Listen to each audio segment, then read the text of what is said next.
Hi there. In this video, I want to explain our pump procedure. This is our basic pump procedure for when you are working in the pump shop. You should have this open in front of you during this video. Be prepared to take notes and follow along. We'll just go down through here line by line, and I'll explain some things and hopefully clarify some questions you may have about this procedure. Um, First off, I don't think it says it anywhere in here, but anytime you're working in the pump shop, you need to have this procedure available to you. So, make sure you've got it printed out back there. We should keep a copy in the pump shop. But just make sure you have that. That way you can reference it quickly if you get confused on something or need to remember what to do next or something like that. So, especially if you're new to the pump shop, have this out and ready to look at when you're working in there. So, um, this first little section is actually for the rig guys pulling the well. Um, but I will say this preparation and safety part goes for the pump shop as well. So, one, preparation, safety, ensure safety, wear PPE, that's personal protection equipment, gloves, safety glasses, steel toe boots, etc. Um, the gloves you may or may not need or want. Safety glasses, I would say you definitely want those. And more than anything, the steel toe boots, because you're moving heavy parts back there. Those pumps weigh a lot once you get them put together. And, even some of the big barrels by themselves weigh a lot. If you were to drop that on your foot, it'd break your toe. So take the PPE section seriously, and make sure you've got the appropriate clothing. Um, Depressurize the well. That doesn't really pertain to the pump shop. Remove the pump from the well. Again, this first section is really for the rig guys, so we'll kind of skip past a little bit. Okay. Section 2, securing the pump. So this is when you've actually got the pump in the pump shop. Place the pump in a clean, stable work area, secure in a vise on a workbench to prevent movement. We've got a setup back there for this. You may want to make sure it's clean before you start. That is part of our policy is to keep the pump shop clean after you've finished with the pump. So whenever you start, it should already be clean, but you never know. People work back there and leave stuff sometimes. So before you get started, you might have to move some things around and clear things out of your way, so you make sure you got plenty of space. And we've got the vices to work with. So basically, make sure you've got a clean, cleared area, and get the pump in the vise. Section 3 is the disassembly steps. That's always the first thing you're going to do when you get a pump is take it apart. So remove the seating and plunger assemblies. So the seating assembly will be either at the top or the bottom of the barrel, depending on what type of pump. You're going to take that off first, and you're going to pull the plunger out. So note, never use a pipe wrench on anything precision, a plunger, or a barrel. Use a compression wrench. So this is very important. We talk about this in the videos. We go over it in the shop.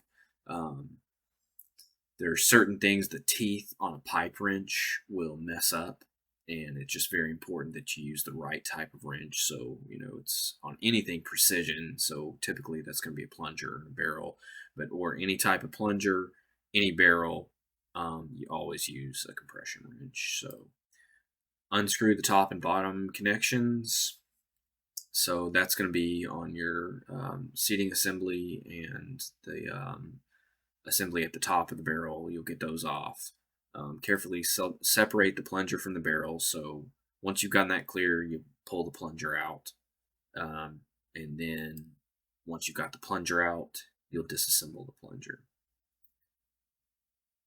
Okay, part of the same section. This is specific to the plunger. So remove the plunger, valves, and cage. So they're typically on the bottom of the plunger. Some plungers will have one on the top, but you'll get the balls and cages off of there. Take out the traveling valve and ball. I think that's supposed to be traveling ball and seat. So once you've got those cages out of there, you can remove the traveling ball and seat from them. Inspect the plunger for wear, pitting, or scorings. look through the plunger to check for buildup or debris. So these two lines are telling you, look over the plunger. If you have a pump come to the pump shop, it means that it has a problem. So the whole point of taking it apart is to figure out where the problem is and fix it.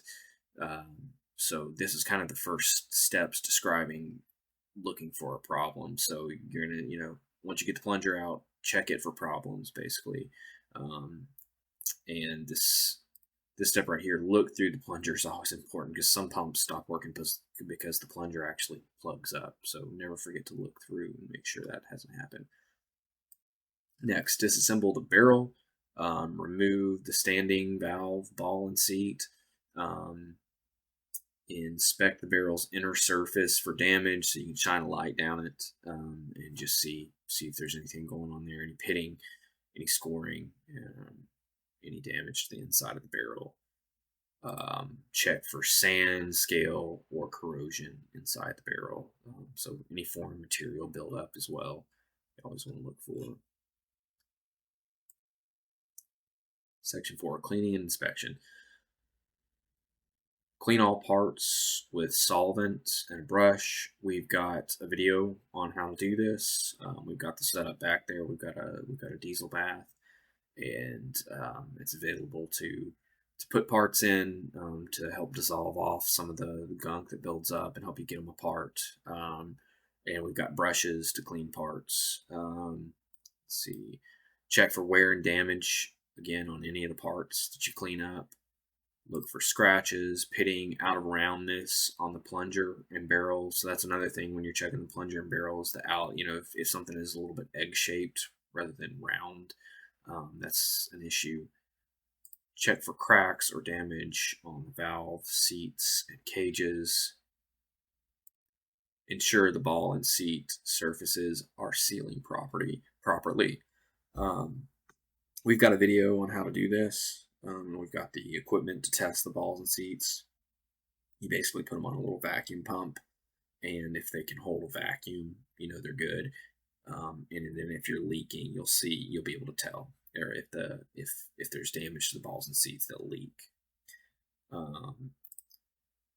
Okay, section 5, we get to repair or replace parts. So those previous sections are basically you got the pump, you took it apart, you find the problem, and then now you're going to fix it. So if any components are excessively worn, replace them. So if you find the barrel has a lot of wear on the inside, you can replace it with a new barrel. Same thing with the plunger. If there's a problem with the plunger, you replace it with a new plunger. If only minor wear is present, some parts can be lapped or polished. So this, you'll just have to make a decision on. A lot of it can do with testing, with the balls and seats. They might look a little bit warm, but if they test good, maybe you decide to run them again. Maybe the plunger looks a little bit worn or has a very small amount of pitting or something like that. But if it's overall still in pretty good shape, then you might decide to run it again. Let's see. So on this section, it has to do with the pull rod being replaced. These steps actually just describe exactly how to measure and cut a new pull rod. So first, and we do have a video on this, so make sure you've seen that video and understand how to do this. But I will go over the steps here. So if the pull rod needs to be replaced, so first assemble the barrel and plunger assembly. So you've got to get most of the pump back together to do this. Next, cut threads into a pull rod that is longer than the barrel assembly. So you don't know the pull rod length yet. You're going to figure that out, but if you cut a pull rod that's longer than the barrel assembly, then you're going to have enough to work with. So make sure you've got a section of pull rod that's at least longer than the barrel assembly. Screw the pull rod into the plunger assembly. Once you've got that, slide the plunger into the barrel until it gets to the bottom of the barrel. So you're going to slide that thing in there and tag the bottom. You'll feel it hit the bottom. And then with the pull rod guide in place, make sure the pull rod with the pull rod guide in place, mark the pull rod at the very end of the pull rod guide. So to do this, we've already talked about getting the barrel and plunger assemblies together. So you've got your valves and everything on the bottom of the barrel. You get the plunger in, and you've got to get whatever type of assembly you have on top of the pump. You've got to get it all together because you need to know the full length of the barrel to be able to figure out the pull rod guide. So, the pull rod length. So if you've got the pull rod guide in place, if you've got everything screwed in, then you know the full length of the barrel. So you just get that. You get the things at the bottom of the barrel, the valves, the intake, and the parts at the top of the barrel. So if it's a sliding sleeve, or a lot of times it's just a pull rod guide, you need to make sure all that's in place. So mark, and then once you do, you can mark the pull rod guide at the very top. You can mark the pull rod at the very top of the pull rod guide, and that's where you're going to be. That's where you can cut it. That's how you know your length. So move the pull rod out enough to cut the rod and cut threads. So just pull it out a little bit. We show that in the video. You get it stable, and then you can cut the pull rod at the mark that you made, and then you can cut threads into newly cut into the pull rod, because once you cut it, you got it to length, you put threads on it, and that is how you do that. So section 6, reassembly. Install the standing valve into the barrel. Let's see. And then note, leave the strainer nipple out until after you vacuum test. So yeah, you do want to be able to pull a vacuum test on this, and you can't cover up the strainer nipple enough to do that. And so you need to leave the strainer nipple out so that you can seal the end of the pump to do a vacuum test. Assemble the plunger with the traveling valve. Carefully slide the plunger into the barrel. Use lubricant on the plunger. That's an important step. Make sure you always spray it with some lubricant spray before you slide it in. It's a lot easier to move it back and forth and feel what's going on if it's not dry. Feel for tight spots as the plunger slides through the barrel. So move it back and forth a little bit. Even I would say don't just slide it in once. Move it back and forth and try and feel if there's anything snagging it. There should not be. If there is, there's a problem. And then once you've done that, tighten all connections properly. And we've got videos that show how to correctly tighten things and ensure alignment. Okay. This part, kind of like the pull rod section, is specifically for how to correctly tighten the lock nut and coupling onto the mandrel. Again, we've got a video on this, so make sure you've watched that. Secure the mandrel. Slide the cups. So, okay, yeah, I do want to talk first, securing the mandrel. A lot of times it'll be on the bottom of your pump, like if it's a bottom hold down. But on top hold down pumps, you could, it doesn't really matter how you do this. Sometimes, you might, if you're putting it into a sliding sleeve or something like that, you could just secure the sliding sleeve into the vise or something. But however you do this, usually it'll be on the pump. Just get the mandrel secured, and then slide the cups and spacers onto the mandrel. Screw the lock nut onto the mandrel until hand tight. So you're not tightening it down all the way yet. Using a wrench, tighten the lock nut until you can't spin the cups by hand. That is in the video. So you've got the cups on there, you put the lock nut in place, and then, just simultaneously you're spinning those with one hand to feel how tight they are. So you're spinning the cups with one hand, and then with the other hand, you're tightening the lock nut until you can't spin the cups anymore.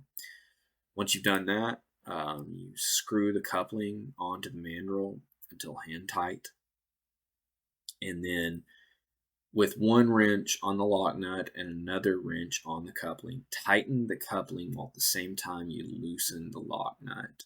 And if you think about that and you see the video, those two are beside each other. If you loosen the lock nut and tighten the coupling, you're driving them into each other. So it gets a little bit of pressure off of the cups.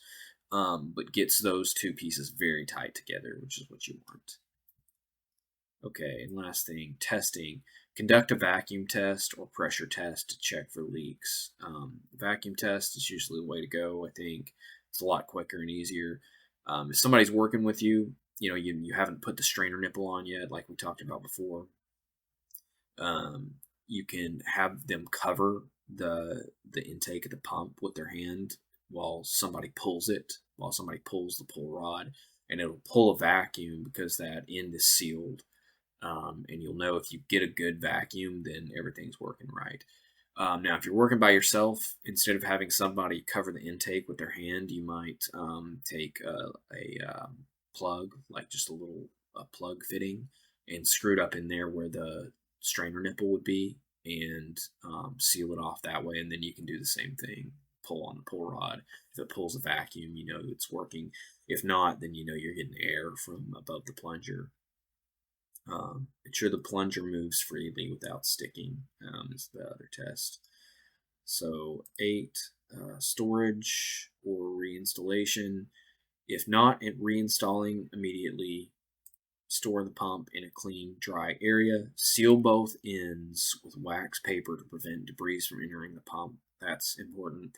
And I would say even if reinstalling immediately, always do this. Always put wax paper on both ends just to make sure that nothing gets up in there. When they get out in the field, they can pull it off, no problem. If reinstalling, transport it carefully, install it back into well using proper procedures. Keynotes, common wear points are plunger, barrel, and valve seats. So those are going to be, you'll find a lot of the problems with those three things.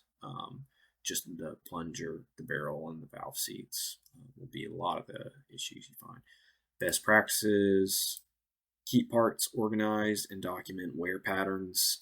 We have the pump sheet, and we've got a video for that as well that explains that. But you always want to document that stuff because people are going to want to know what they need to change to make their pumps last longer, and that's where they get that information. Frequent issues. Sand, erosion, corrosion, scale buildup, or mechanical wear. Again, you can document that on the pump sheet.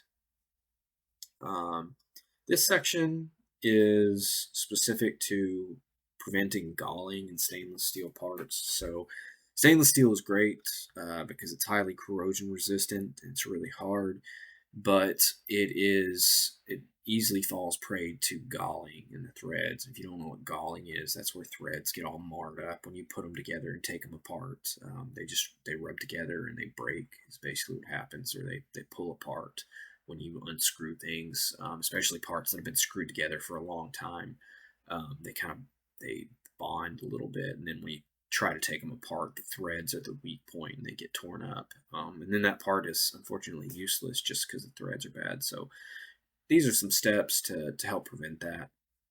So 1, use proper lubrication. Anti-seize compounds. We have anti-seize out in the pump shop, and I will say we put anti-seize on all threads going on pump. Anytime you screw something together, no matter what part it is or what material it is, always use anti-seize. Apply a high-quality anti-seize lubricant, moly-based, nickel-based, or copper-based compounds. We have that on the threads before loosening them. That doesn't make sense. I think that's a typo there. I will get that fixed. But obviously you cannot put thread compounds on threads that are already screwed together. You can only do it before you take them apart. So I don't know what's going on there, but we'll fix that. Ensure the lubricant is compatible with downhole conditions, temperature, pressure, and fluid exposure. If you use a lubricant like we have in the shop, typically we use the brand Never-Seez. It's really good. You don't have to worry about this. Do not use too much. A thin layer is enough. Yeah, get them coated good, but you don't have to waste the thread compound because it's kind of expensive. Loosen threads slowly and easily. Avoid using impact tools to create high friction or heat, which can cause galling. We don't use power tools in the pump shop. Not on most things, anyway. Definitely not to loosen or tighten things. We don't have power tools to do that anyway. But anytime you do loosen something, be careful, be slow with it. Don't try to just jerk it open. Turn the connection slowly and back off slightly after every turn to break adhesion. If resistance increases, apply more penetrating oil and let it soak. Kind of thinking that's what they meant to say up here was to use penetrating oil before you loosen threads, not anti-seize lubricant.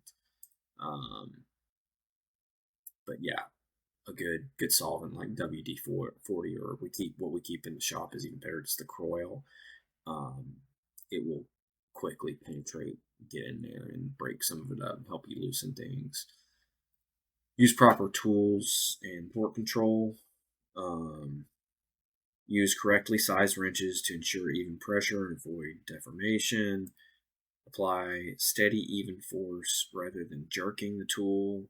If necessary, use a torque wrench to prevent over tightening during assembly. We don't really do that.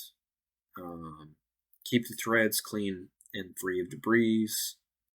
Dirt, sand, metal shavings increase friction, leading to galling. Before disassembly, wipe threads clean with a rag or compressed air. That doesn't make any sense. I think that means before assembly, wipe threads clean with a rag or compressed air. After removal, inspect threads for burrs, corrosion, or damage. Use different material combinations. Galling happens when similar materials, stainless steel surfaces rub together. Kind of hard to avoid that when we're trying to use all corrosion resistant parts.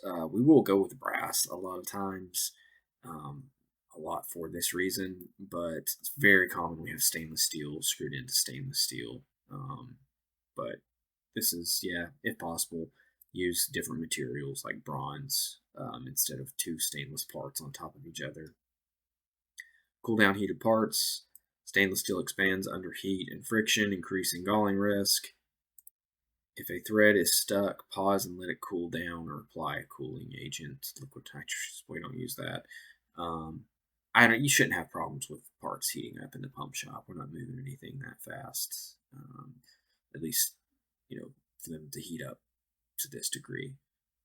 Anyways, that's the end of the document. I hope this clarified some things. If you have any questions, and as always, you can ask your supervisor if you still have any other questions. Thanks.